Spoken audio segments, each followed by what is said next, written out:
नमस्कार दोस्तों, मेरा नाम जय कुमार तिवारी है। मेरे YouTube चैनल में आपका स्वागत है। दोस्तों, जैसा कि आप जानते हैं कि इस समय में कंप्लीशन सर्टिफिकेट अथवा ऑक्यूपेंसी सर्टिफिकेट पर एक सीरीज बना रहा हूं और ये वीडियो इस सीरीज का अंतिम वीडियो है, लास्ट वीडियो है। दोस्तों, इस वीडियो में मैं बात करूंगा कि जब पूर्णता प्रमाण पत्र के लिए आपका आवेदन समस्त प्रपत्रों के साथ और कंप्लीशन सर्टिफिकेट के नक्शों के साथ प्राधिकरण में अथवा आवास विकास परिषद के कार्यालय में जमा हो जाता है जांच के लिए और चेकलिस्ट के अनुसार आप सारी चीजें अपनी पूरी कर लेते हो। दोस्तों, चेकलिस्ट में कौन कौन से बिंदु हैं ये हमने अपने पुराने वीडियोज में बताया हुआ है। वीडियो का पार्ट 2 से लेके और पार्ट 5 तक आप चेकलिस्ट चेक कर सकते हैं। हमारे जो कंप्लीशन सर्टिफिकेट की सीरीज है जिसे आप प्लेलिस्ट से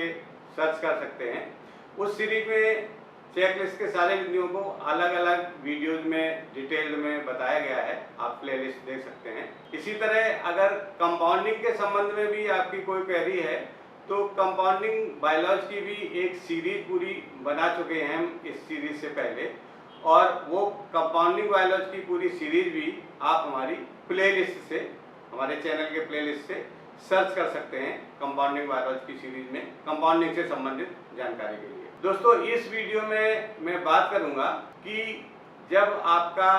आवेदन समस्त प्रपत्रों सहित कंप्लीशन सर्टिफिकेट प्राप्त करने के लिए जमा हो गया प्राधिकरण में अथवा उत्तर प्रदेश आवास विकास के कार्यालय में, तो प्राधिकरण उसमें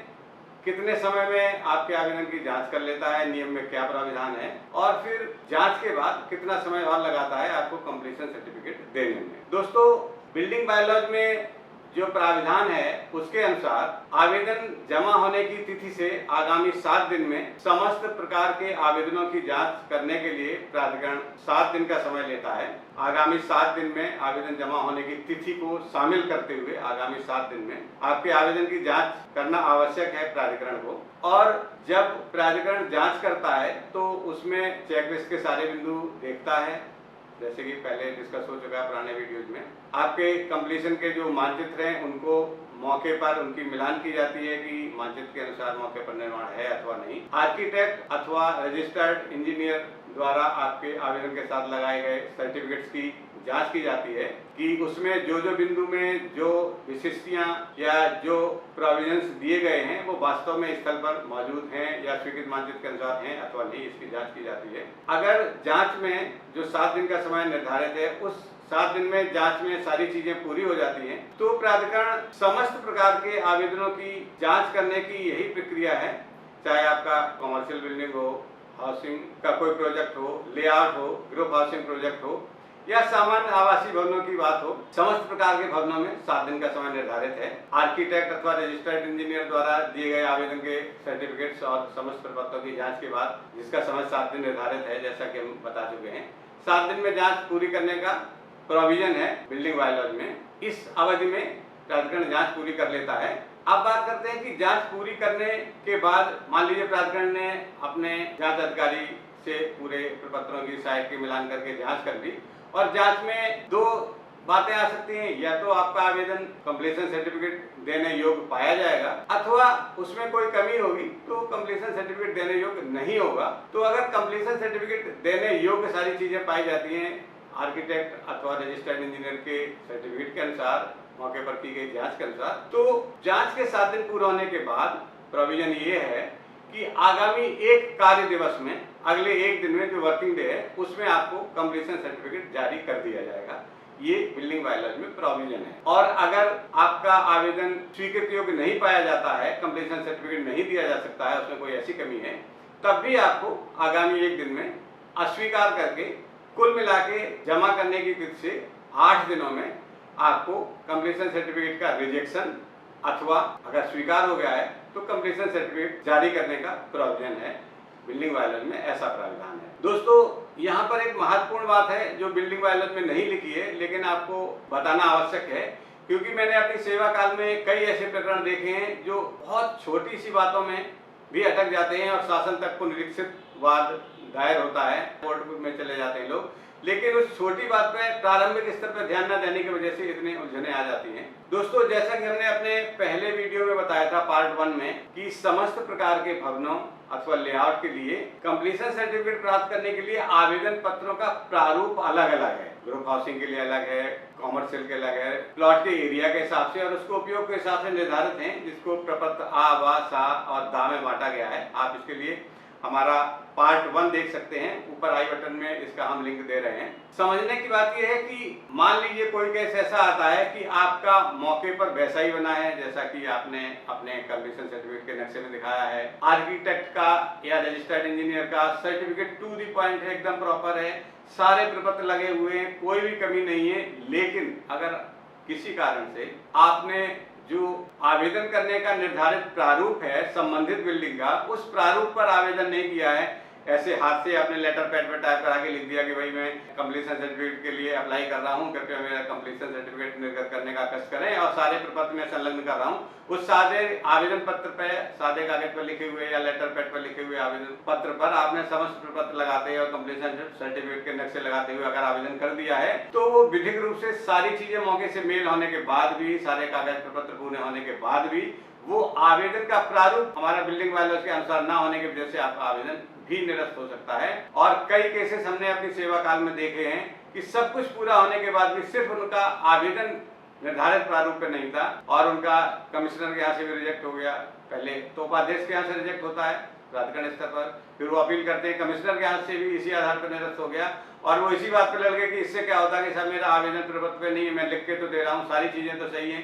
शासन में गए, शासन में उन्होंने पुनरीक्षण वाद दायर किया, वहां से भी रिजेक्ट हो गया और अंत में कोर्ट से जाके भी वो रिजेक्शन ही हुआ। कारण क्या है कि ये जो आवेदन के प्रारूप हैं जो बिल्डिंग बायलॉज में आ, बा, सा, दा के लिए अलग अलग बिल्डिंग्स के लिए निर्धारित हैं, ये प्रारूप भी हमारे बिल्डिंग बायलॉज का मतलब एक्ट का, कौन सा एक्ट, उत्तर प्रदेश नगर योजना और विकास अधिनियम 1973 के अंतर्गत जो निर्धारित प्रक्रिया है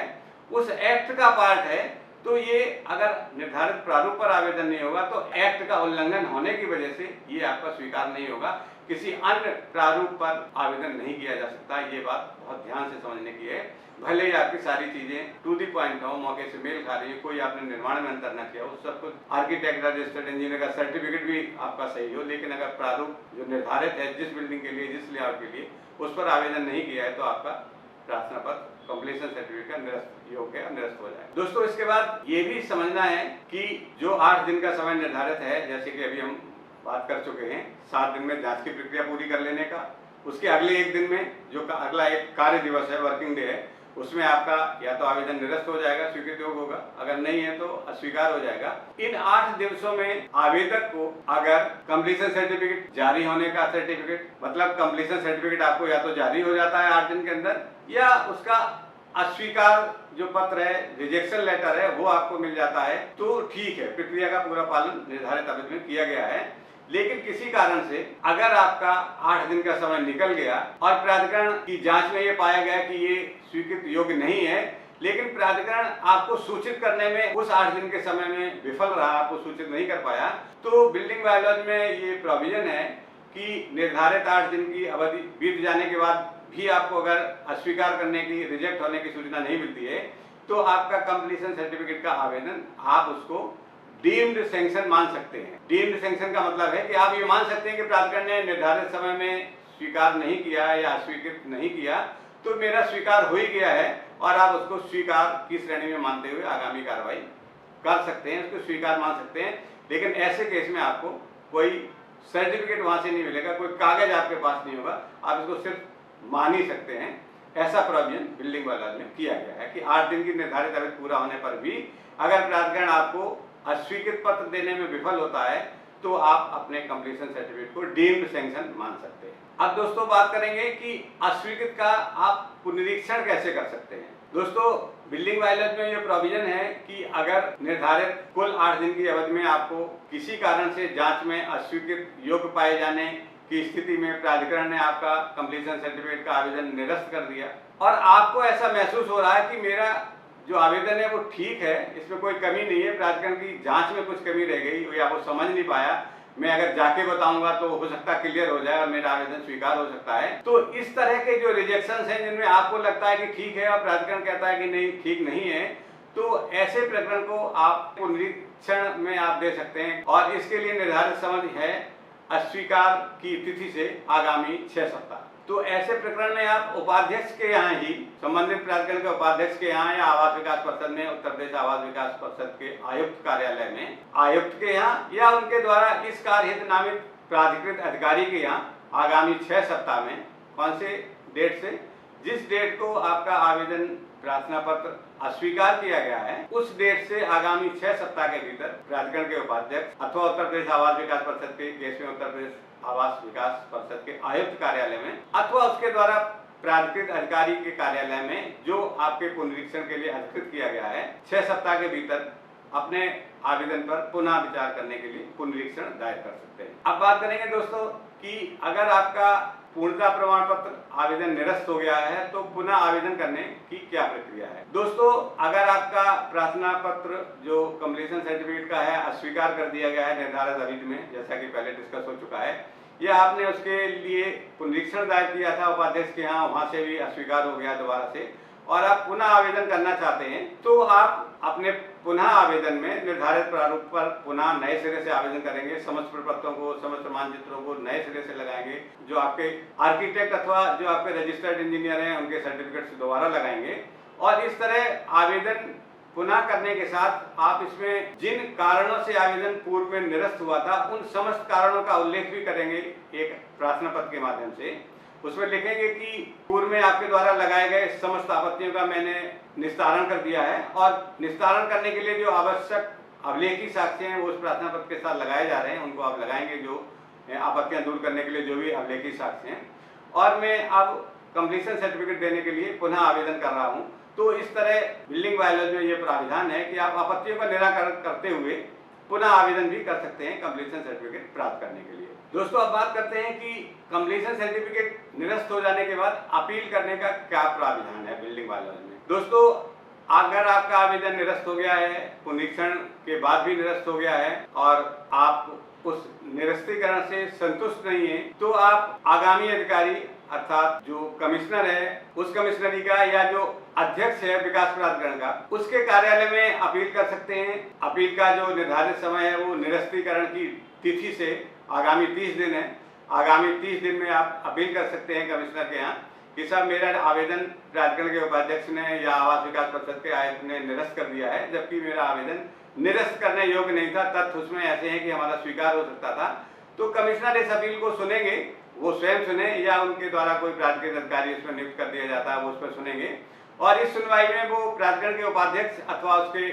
किसी अधिकारी को जिसे वो उचित समझे बुला सकते हैं फाइल के साथ, और जो आवेदक है वो स्वयं अपने प्रतिनिधि या अपने वकील के साथ वहाँ उपस्थित रह सकता है। और सुनवाई के बाद जो अध्यक्ष हैं या जो कमिश्नर हैं वो उसमें आपके आवेदन को स्वीकार करने का आदेश भी दे सकते हैं अगर उनको तथ्यों के आधार पर लगता है कि स्वीकृति योग्य है, अथवा निरस्त जो पहले किया जा चुका है उस निरस्तीकरण को बहाल भी कर सकते हैं। अथवा